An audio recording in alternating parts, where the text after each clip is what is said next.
الحمد لله والصلاة والسلام على رسول الله. أما بعد، الصلاة لن تترك الصلاة بعد ما تسمع مغفرة للذنوب وتفريج للهموم. تريد ربي يصلح أمرك ويفرج همك ويغفر ذنبك، عليك بالصلاة. اسمع، يقول عليه الصلاة والسلام: من لقي الله وهو محافظ على الصلاة، من مات وهو محافظ على الصلاة، قال كان حق على الله أن يدخله الجنة. قال أبو ذر: يا رسول الله، يا رسول الله، وإن سرق وزني؟ قال: وإن سرق وزني. أبو ذر ما استوعب، يعني السرقة ذنب والزنا ذنب. قال: وإن سرق وزني؟ أعاد مرة ثانية. قال عليه الصلاة والسلام: وإن سرق وزني. ما استوعب الأمر أبو ذر. قال: وإن سرق وزني. أعادها للثالثة مرة، 3 مرات. قال عليه الصلاة والسلام في المرة الثالثة: وإن سرق وزني رغم أنف أبا ذر، رغم أنف أبا ذر سيدخله الله الجنة.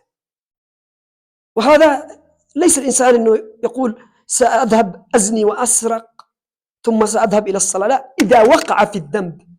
أما إذا تعمد فهذا أنت هنا يعني تعتبر مشرك بالله، خارج عن نطاق الإسلام الإنسان عندما يتعمد الذنب. لكن إذا وقع في الذنب، وأزيدك هذه القصة التي حدثت في عهد النبي صلى الله عليه وسلم. قال عليه الصلاة والسلام: كان في المسجد فشاف رجل مهموم محزون يحمل جبال الدنيا من الحزن، فقال له النبي صلى الله عليه وسلم: ما لي أراك مهموما ومحزون؟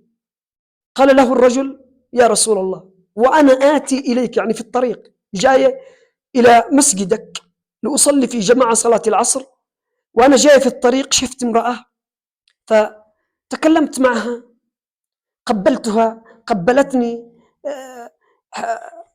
حضنا بعض. قال: لكن ما زنيت، ما دخل الميل في المكحلة.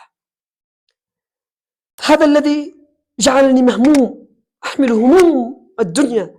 قال له عليه الصلاة والسلام: أو صليت العصر معنا في جماعة؟ قال: نعم. قال: قم قد غفر الله لك ولا تعد لمثلها، قم قد غفر الله لك ولا تعد لمثلها. فإذا كبر العبد ليصلي تؤتى بذنوبه توضع على عاتقيه، كلما سجد وركع ماذا؟ تسقط عنه الذنوب.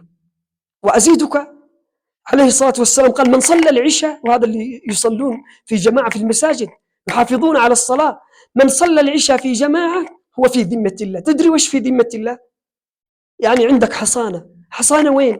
حصانة إذا أتتك المنية في ليلتك هذه حتى تصبح، أتتك المنية الموت، تنال هذه الحصانة، أي تدخل الجنة، والنار تحرم عليك.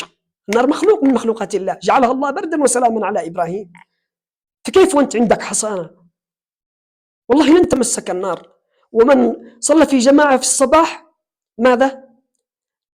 نال حصانة، هو في ذمة الله حتى يمسي، يعني أتته المنية في ذلك اليوم النهار دخل الجنة. وقال عليه الصلاة والسلام: العهد الذي بيننا وبينهم الصلاة. ما لي أرى كثير من الشباب، كثير من الناس ضيعوا الصلوات. الله قال: فخلف من بعدهم خلف أضاعوا الصلوات واتبعوا الشهوات فسوف يلقون غيا وادي في جهنم. الصلاة العهد الذي بيننا وبينهم، أول ما يحاسب عليها العبد يوم القيامة الصلاة. تريد مثالا، أنا الآن أتواصل مع أمي، مع صاحبي، مع صديقي، وأنت هكذا، فلان في اليمن وذاك في السعودية وذاك في أمريكا وذاك، عبر التليفونات، عبر الجوالات، عبر التواصل الاجتماعي. لكن تريد أن تتواصل مع ربك، عليك بالصلاة. أقرب ما يكون العبد إلى الله ويش هو ساجد. وش هي الصلاة؟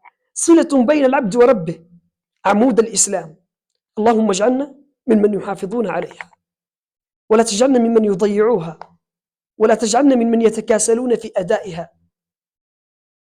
واهدي شبابنا واصلح بلادنا وغير أحوالنا، اللهم آمين.